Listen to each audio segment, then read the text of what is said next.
Hey everyone, Boardgame Brody here with Meeple Mountain. I have a brand new copy of Gartenbau. It's a tile placement, abstract strategy gardening game by 25th Century Games.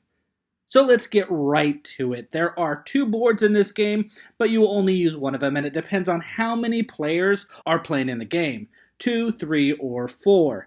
The goal in this game is to have the most prestige, or the most points. Now the game is played a little bit different. The settings are different for the novice versus the intermediate settings, but in the game everyone will have 5 flower tiles, getting them in different ways depending on your settings, but you're trying to grow those flowers. Each of these flowers will give you a different amount of prestige, and they will do it in different ways. Some give prestige flat out, while others will give you additional ways that you can earn more depending on how you garden and how your garden ends up at the end of the game. The novice settings will most likely kind of give you preset flowers, while the intermediate rules allows for a unique type of drafting of 6 or 8 tiles depending on your player count, and then discarding down to 5. Now, to grow these flowers, you will need to place seedling tiles down forming a bottom layer of your garden. When you have 2 matching seedling icons that match the ones listed on a plant tile, you will be able to take the action to pay the resources to buy that plant tile from the market and add it on top of those matching icons. This will form the second layer of your garden. Then, whenever you have the required plants listed on your flower tile, you can then take the action to place your flower, making a third and top layer, giving you the listed prestige points or the listed ability that scores you the listed prestige points. The game is all about collecting resources and seedling tiles to then purchase plant tiles on top to form a pair that can be used to place one of your flower tiles to score points. As you learn the game, you can just imagine how drafting those flower tiles can set up for some cool ways to score points and set the stage for the rest of the game. But I'd recommend starting the game with the preset groups to learn the game first, and then you will have an idea of what flower tiles you will want to draft when you're ready for those. Now, that's the overview of the game, but let me get a little bit more specific on how you play this game. Each player has a player token that starts on the orange dot on the board, and on your turn you can choose to do one of 3 different options, which include options within themselves as well.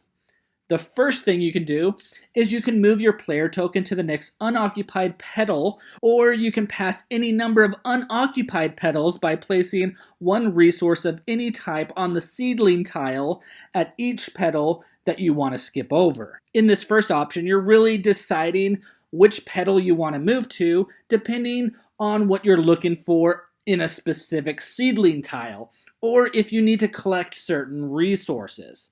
That gives us the second step within this first option. The second step is you can either take the seedling tile from the top of the pile and then place it on your garden adjacent to any other tile in your play area that you've played thus far. If there's a resource token placed on top of that tile from a previous player, that resource is taken as well. This is really kind of more of a strategic decision to plan for your flowers to be grown. If you don't want to take the seedling tile, then you can instead take the listed resources that are listed on that petal. All of these resources are used for buying plants in the plant market, which is option number 2 on your turn. So to do option number 2 and visit the plant market, you will move your player token clockwise to the next unoccupied circle space. You will then take one of the plant tiles from the top of one of the piles in the market, you'll pay the listed resources, and then you will immediately place that tile in your garden. This tile has to be placed directly covering 2 seedlings that match these requirements on that tile. And again, I'm going to say it again, that tile will need to always cover 2 seedling tiles, never going directly over one of the seedling tiles itself. This also includes your starting tile. Your third option for your turn is then to place a flower tile. You will move your player token clockwise to the next unoccupied circle space. In all options, you will need to move clockwise either to the next free circle or to the petal following the rules I mentioned, but Back to this flower tile, you will need to then place one of your flower tiles from your hand, one of those starting 5 flowers, and place it into your garden. To do this, you will need to make sure that you met the plant color and location requirements that's listed on that flower tile. After placing this tile, you will then gain a bonus of 3 of any resources, sun or water. And that's it. Those are the 3 options that you have during your turn. And really they are gain a seedling tile or resources, gain a plant tile paying the listed resources, or place a flower tile from your hand matching the requirements listed on that tile. The game includes so many tiles, so you do get a lot of components to play in this game. And most importantly, they're all tiles. The game is a garden-themed game, but it's not a food garden. You're not growing carrots or tomatoes, onions, nothing like that. No fruits, no veggies. You are instead growing flowers. So keep that in mind as you play this game. It's a garden flower game. I like in the game that you really are kind of focusing on 3 layers of your playing area, of your garden. 3 layers all at the same time. You are setting up the base layer to place tiles that you see in the market, but then those plant tiles that you buy from the market also need to match one of your flower tiles so that you can eventually place a flower tile out to score the points listed on them. The flower tiles also aren't just straight up points. Again, they include different ways that you can set up your garden to score extra points just by organizing it or growing it a certain way.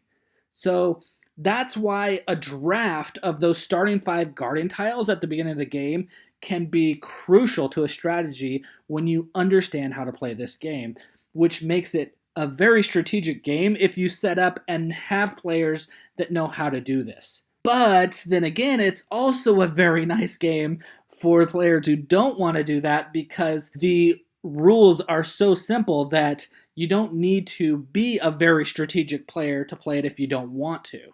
But I find it as a very strategic game. Now, this is a nice addition to my collection, and I will definitely find time to have this on my table. It's a fairly simple game as far as the rules. You know, there's only those 3 options that you do on your turn, which makes things a little bit easier. But the game also includes those right decisions to do well in the game. Everyone is progressing, but maybe some are doing it a little bit better than others. This game would require some planning, of course, and in a game that requires planning, it also will require some brain power to play.